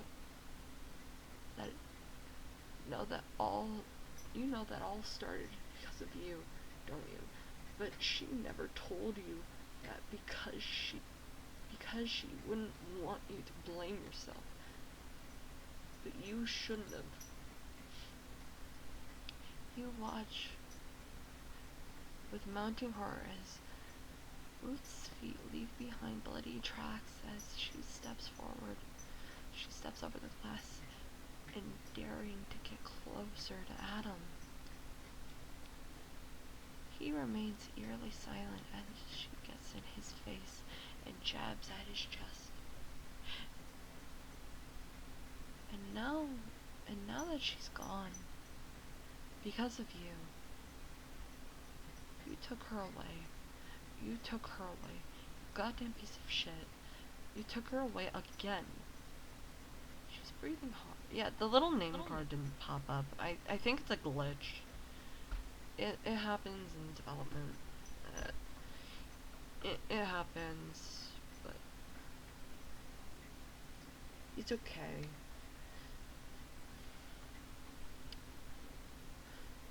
She's breathing hard as she reaches the end of her crazed rant. Adam's absolutely still. For a moment, no one moves. You're not even sure any of you are breathing. And then there's a lightning strike and the room becomes illuminated in a yellow glow that shows Adam lifting his head. And all hell breaks loose. Adam's on your aunt in an instant because even while he's wounded, he's fast. He grabs her finger and you hear the sickening crack of bones breaking, like a twig being snapped in two. You hear your aunt scream and flail, her knife managing to cut into Adam's cheek. But he remains unperturbed, instead disarms her by severing the tendons in her fingers. She loses the grip on her knife, and Adam's other hand darts out, wrapping a hand around her throat. Then he's lifting her into the air. A cold-blooded killer once more. Her legs flail and kick, her fists thumping against his arms as her feet leave the ground. You scream your aunt's name and search for something to stop him. He won't let him kill her. You need to act now. Oh. I am saving this. You grab a skillet from the kitchen. I am not killing him. He needs to live.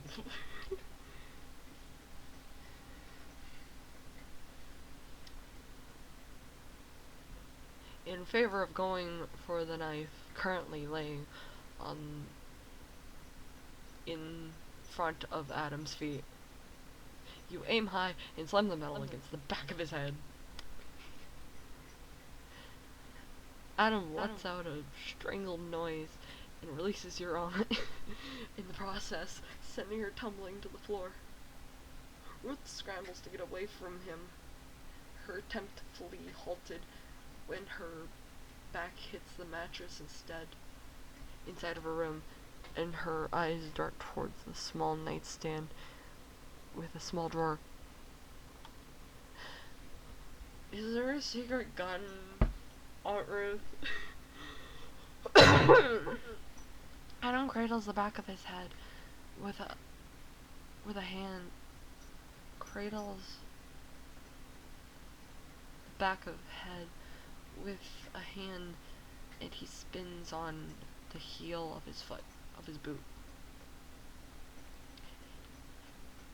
He looks like he's about ready to inflict the same punishment he did to Ruth unto you. But then recognition clicks. You can see the conflict in his eyes, the hesitation, but you're already on him. Because you don't share the same qualms. You drop the skillet and finally go for the kitchen knife, seeing your opportunity and bring your arm in an upward slice.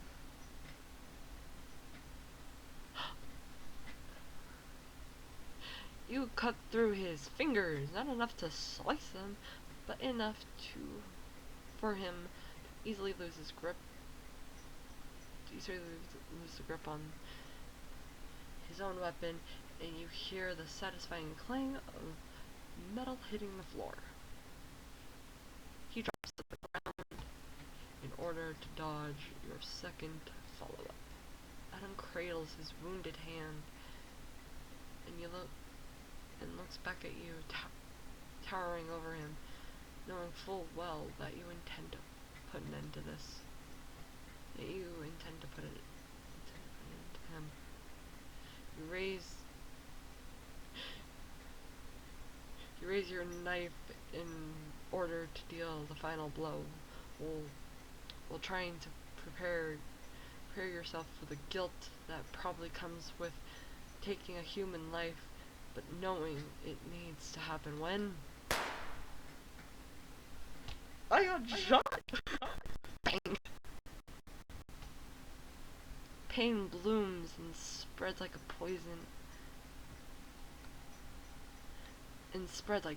ivy crawling up the side of a house. You blink in complete and utter confusion. What was that just now?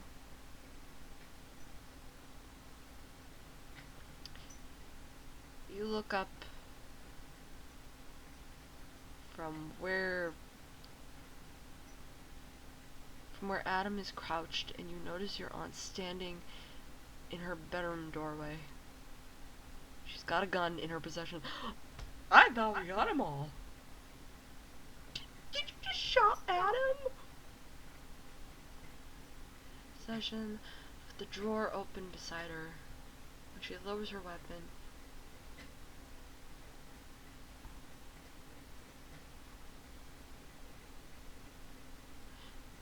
you can see her face turn ashen, her eyes going wide like saucers, her gnarled fingers trembling.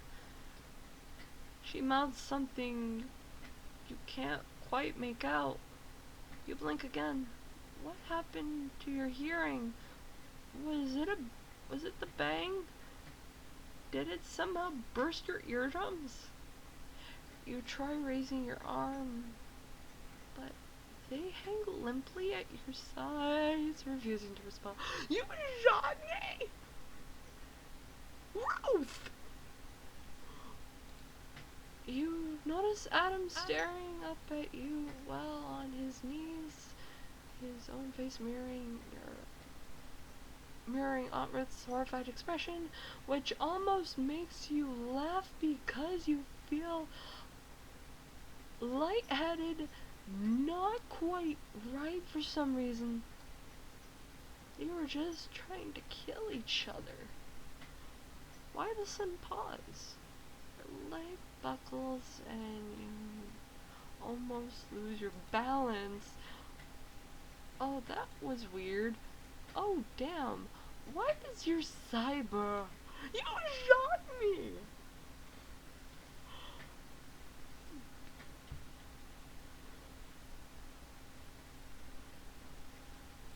You reach down towards your hip in an effort to seek out the source of your growing pain when you feel your entire side coated in something wet and sticky. From where your fingers drift, there's a small hole torn into the...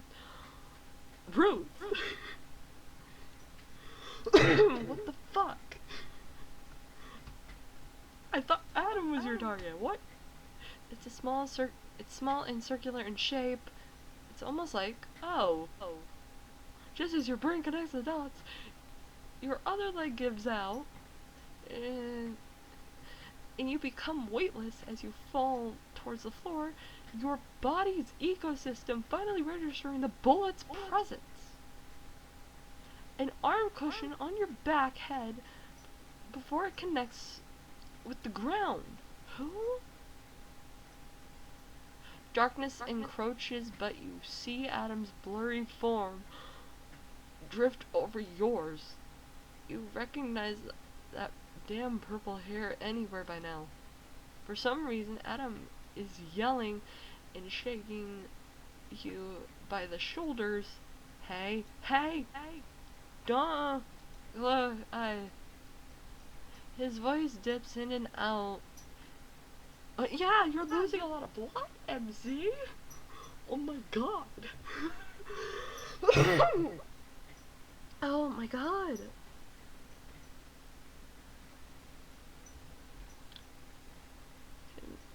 Can't make out heads or tails of what he's saying, but you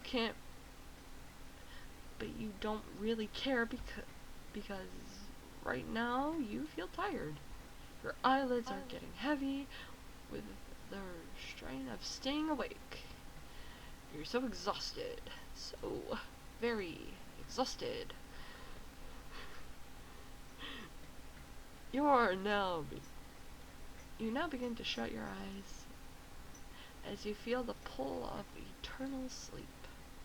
You begin to feel yourself go, because in doing so you feel no stress, no pain, no fear, or any of the ugly things that come with existence, just blissful silence. Adam calls out to you again. Look at his tongue.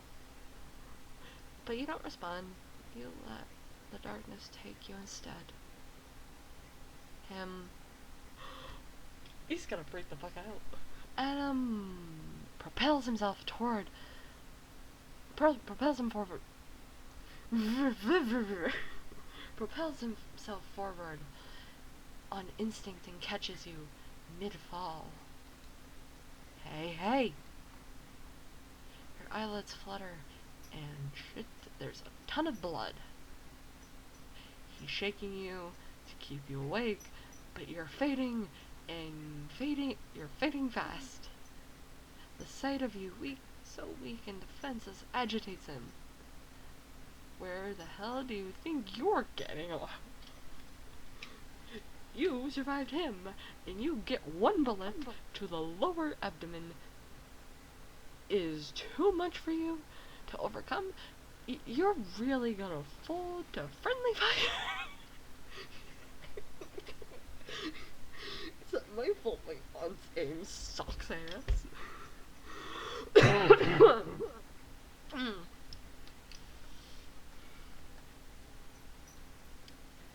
There's no way in hell you're getting out of this that easy. He's not done with you. Do you get that? He's not done with you yet, god damn it. Don't close your eyes. Do you hear me? Don't close your eyes. Your breathing slows as the lower half of your shirt becomes soaked in red. You're not listening to him. You're not listening to him, and your eyes close, and no matter what he does, they refuse to open. Fuck. Adam snarls and rips off his hoodie, tearing at the cotton in order to help staunch the constant flow of blood, cradling your limp body in his arms while he helplessly tends to the wound. You're going to die. You're going to die. There's nothing he can do about it. When he closes his eyes, a memory flickering like a candle wick, one of murky red water and the drip of a bathroom sink, and no, he doesn't care if he needs to drag you from the depths of hell. kicking and screaming so long as you live. He'll bring you back by force if he has to. Oh God, my eyes starting to twitch. What the fuck? He's not letting you go. I don't want to wake the fuck up. Do you hear me? Wake the fuck. There's the clicking of a gun, and Adam feels something metallic get pressed to his temple, cutting him off. His eyes snap over to Ruth, who stands above him, gun in hand, on the trigger, ready to blow his brains out at a moment's notice. He doesn't even bother looking in your direction or separating you two. She's not here to help you. She's here to kill him. The photo, where is it? You've got some fucked up priorities with your flesh and bloodline here. The pistol whips him, and he grunts. The gun drills into his temple upon return. Where did you take her? This greedy, selfish bitch of a woman. Violent thoughts stir in his head. He imagines himself snatching that gun out of her hand, wrapping her hair around in his fist as he bashes her head into the nearest horizontal surface he can find before he... Ruth pistol whips him again. Harder this time. Adam hisses and glares up at her, frustrated that he can't play out any of his twisted fantasies in reality. At least not yet. Answer me, you piece of shit. Where did you take her? Where? My back pocket. Check inside my wallet. He's telling the truth to an extent. Her beloved picture is actually probably lying on the ground somewhere, but it's too dark for her to see. Her eyes not yet adjusted to the severe lack of lighting. It provides Adam with a fantastic advantage. Ruth takes his words at face value as planned, and then reaches for his back pocket in search of her precious photo. He brings his arm and wrenches Ruth's wrist backwards. Another gunshot. Another gunshot going off.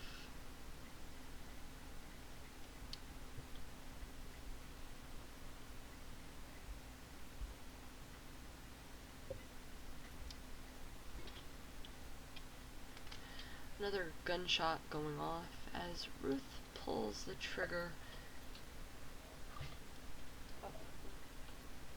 Tanglies. Pulls the trigger, this bullet hitting the roof instead of its intended target for a second time in a row. She won't get a third chance. Ruth shrieks as Adam wrenches her hand back, positioning the muzzle of the gun underneath her jaw. Looks like I have the advantage again. He curls his finger over the trigger. Ruth thrashes away. But Adam's stronger than her, too strong for her to have any hope of crawling her way out of the mess she made.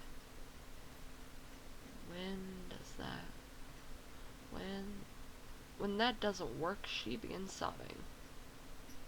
What does she think he'll let her go after she cries hard enough? That she's someone worth pitying? The idea is so funny, it's almost laughable. It seems She seems to sense his lack of empathy because she becomes bitter in the next instant, cycling through the rainbow of emotions, her shrieks rattling the kitchen cupboards. You don't get it. You don't get it. I loved her. I really loved her. And you took her away from me. You and that bastard both. Adam pushes the muzzle of the gun upward, digging it deeper into her jaw, causing her to finally shut up. He's sick of this woman. I couldn't give less of a shit.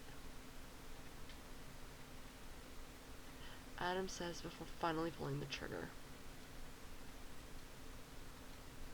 Adam blinks. Nothing happens. He tries again. Click, click. Then realization hits him. The gun's fucking empty. Did she seriously waste all of her bullets? God? Ruth brings her head back and rams her skull against Adam's, forcing him to let go of his grip on both her and the gun.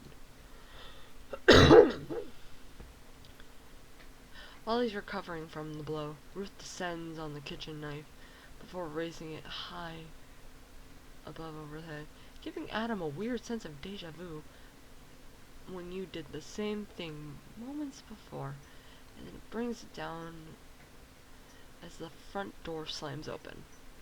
An arm extends from the entrance and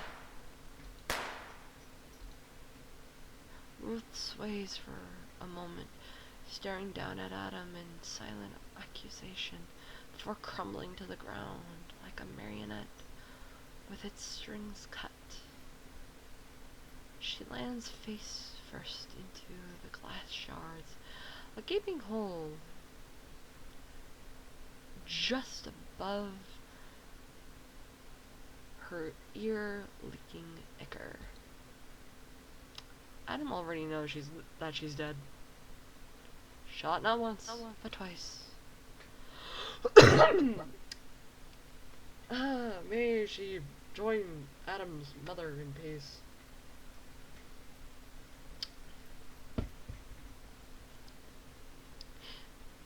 The arm in possession of that gun that killed Ruth disappears before Saffron fully steps into the trailer. His slacks, vest, and button-up cling to his body due to the rain. Even his hair, usually slicked back for a sense of professionalism, is disheveled. He cocks his gun as he looks at Adam. Adam sees the question sitting at the tip of his tongue. Are you alright? But Saffron knows better. Instead, he gestures towards Ruth's corpse in your unconscious form. What happened here? Adam ignores Saffron in favor of returning to your side, checking for a pulse. There. A heartbeat. It's faint, but there.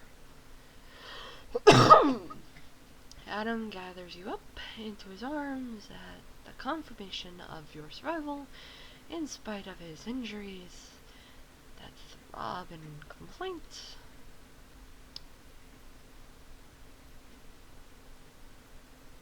He turns to Saffron, who quietly observes the whole interaction. There's a faint crease between his eyebrows, and his displeasure obvious and tangible. Adam knows of Saffron's prime nature. Knows that he's bubbling over with questions, but refrains from asking them because a straightforward answer out of Adam is strictly in certain circumstances. But that doesn't mean he approves of what he's seeing. Adam, however, could give two shits about what Saffron thinks. Saffron? Adam says, his voice sharp like a command. Saffron looks up at Adam, albeit reluctantly, and he continues. There's a photo lying somewhere on the floor. I want you to grab it alongside Ruth and bring them to the truck. We're leaving. He says and brushes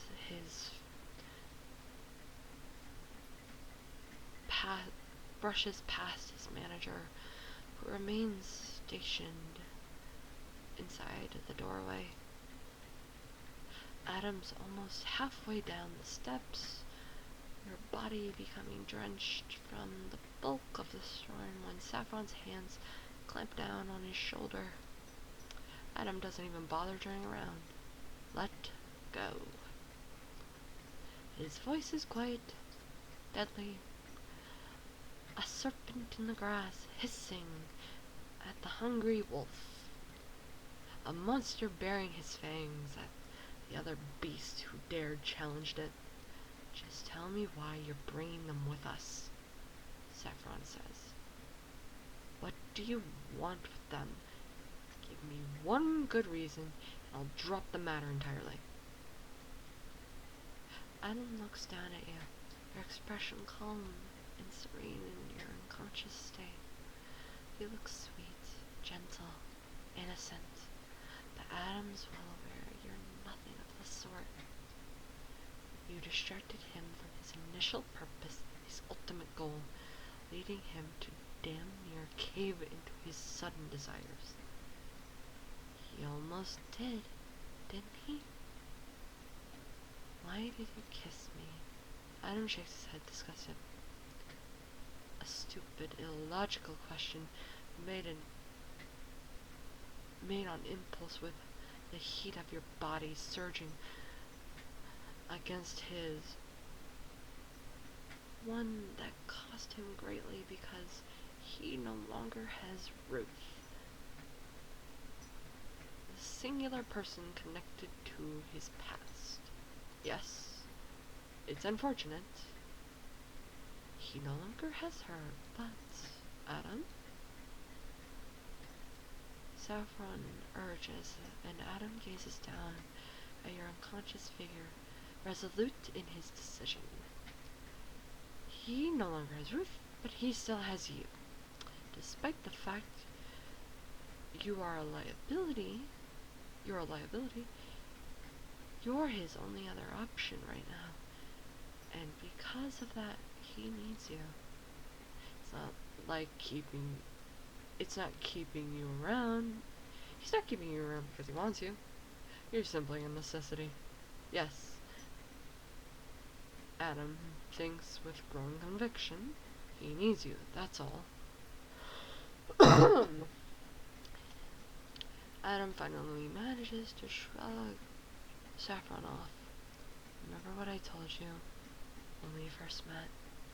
Adam asks, recalling the memory of the pink-tinted water spilling over the lip of a bathroom tub, the water sloshing against his torn sneakers as he stood there with mounting horror. Tears streamed down his sore cheeks. Of course. There's a sense of underlying pity in Saffron's tone that Adam loathes, but he refrains from drawing attention to it. Instead, he slowly pivots towards Saffron, the tips of his purple hair whipping around with his large gust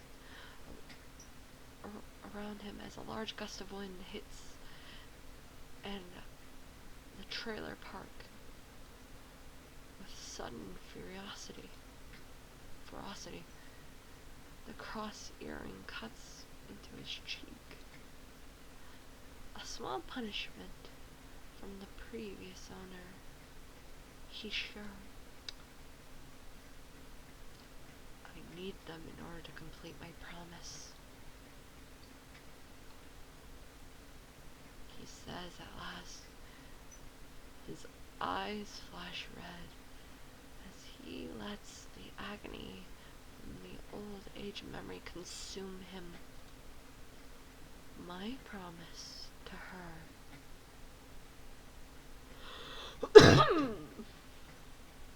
Oh, Saffron's office, current time. Saffron stares out at the near desolate landscape from his balcony doors, his arms folded behind his back, and he relishes in the rare quiet of the sprawling hills. This place exists high up in the mountains, a perfect place to avoid getting caught on camera surveillance. Out of nowhere, no one will bother investigating the blood-curdling screams or the growing stench of the woman rotting in the back of his reefer truck. No, well, not that she's rotting per se, but she smells absolutely vile. At least to him. But that's probably due to his lack of interest in her. You, on the other hand, smell absolutely delectable, even with your festering shoulder wound at the beginning stages of infection.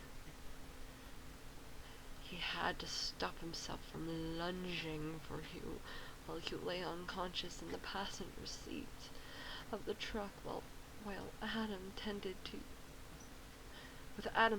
to your injuries in an effort to keep you alive.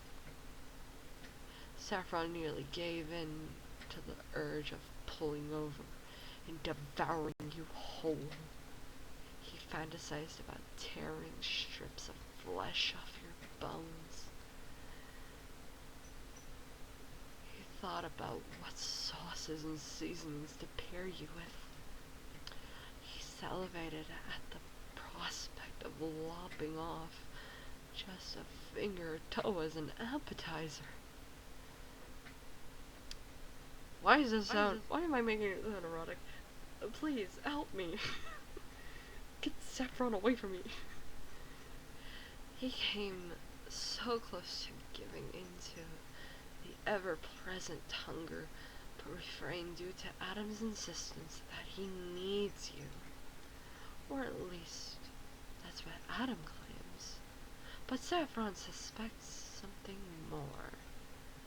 He's never seen Adam get so possessive about a target before, going as far as to smack Saffron's hand away when he reached for you in order to keep the strain off Adam's wounds. Damn. Adam. Thank you for, keeping the cannibal away. It's like Adam wants you for himself, for whatever reason. And Saffron feels disappointed, cheated, because they made a deal. He gets the bodies of the dead and damned after Adam eliminates them. Technically, we're not eliminated.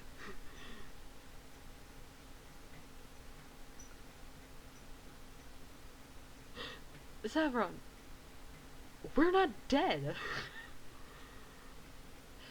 That's the agreement. As a result, Adam doesn't need to worry about the details of getting rid of some pesky evidence or a body, and Saffron can divulge in it. Divulge.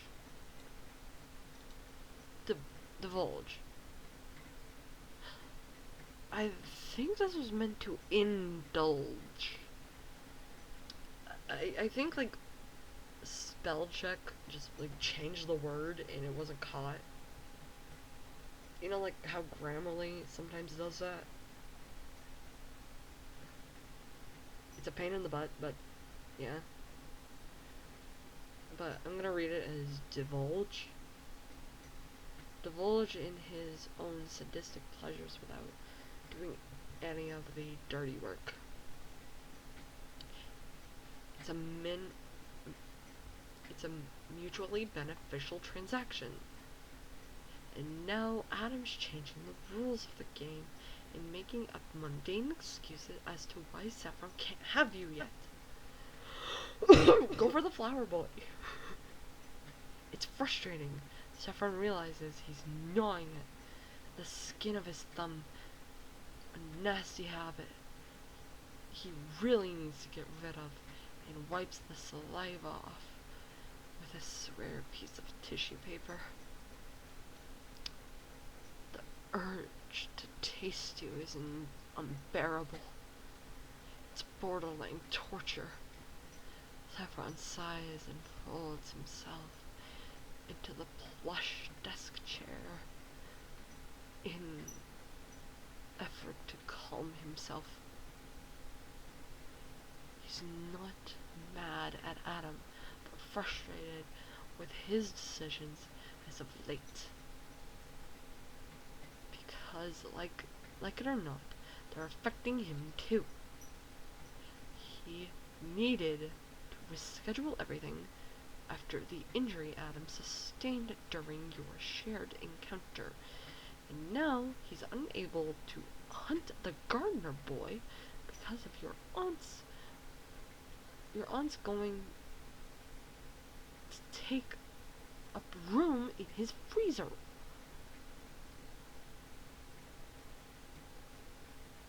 You can always get rid of it. He wanted something out of this whole debacle. You were an equally appealing prospect, so he felt satisfied.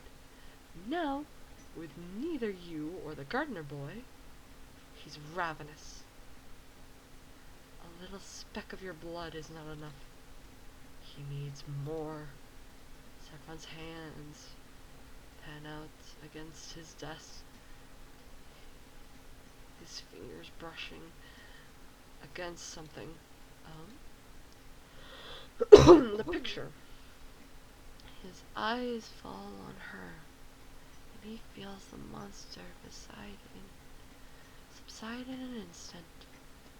Remember what I told you when we first met. Adam said that, and Saffron did.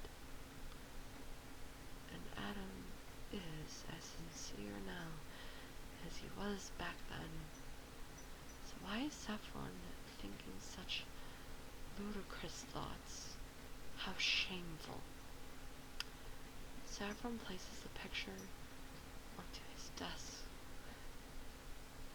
and chastises himself for letting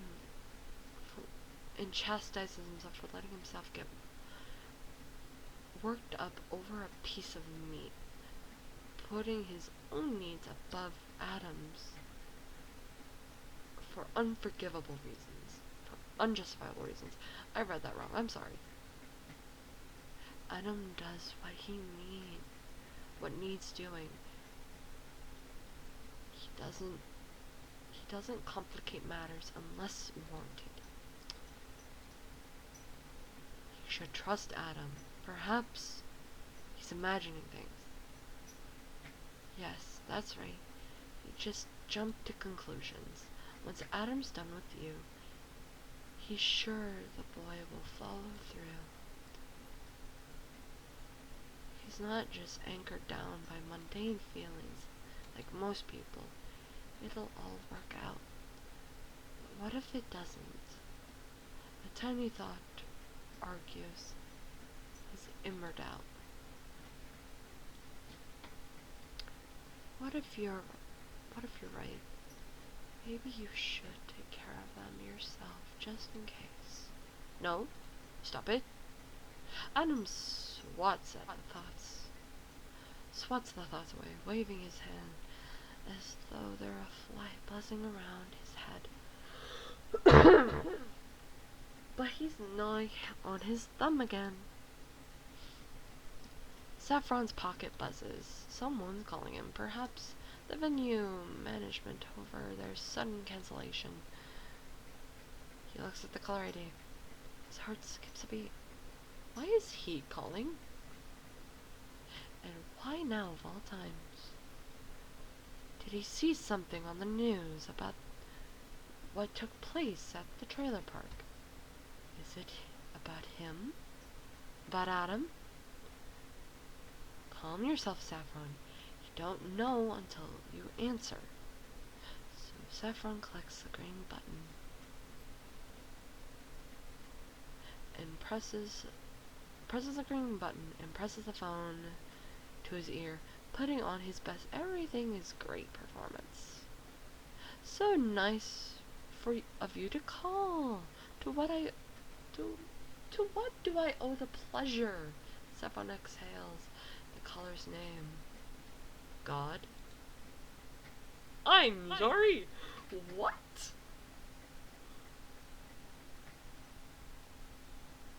Huh? What?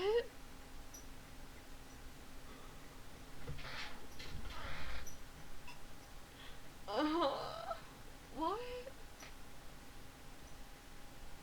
What? My God, I'm sorry. What?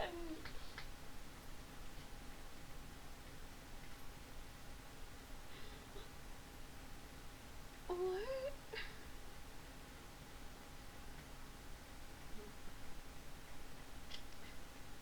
God? What the fuck is going on?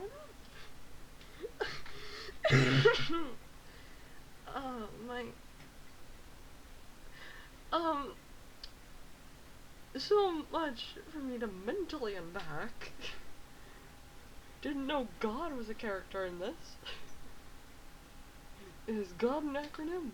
Is God a person in this? And not just... What? What?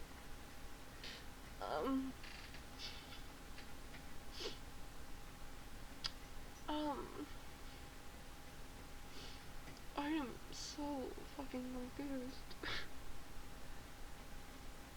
By the way, happy 420. It's like 2:25 in the morning. What? Huh?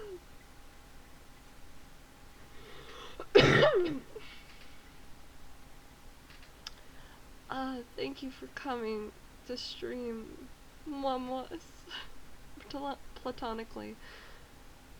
I will hopefully see you next stream, which will be on Picardo. We are playing Boyfriend to death. Bye bye.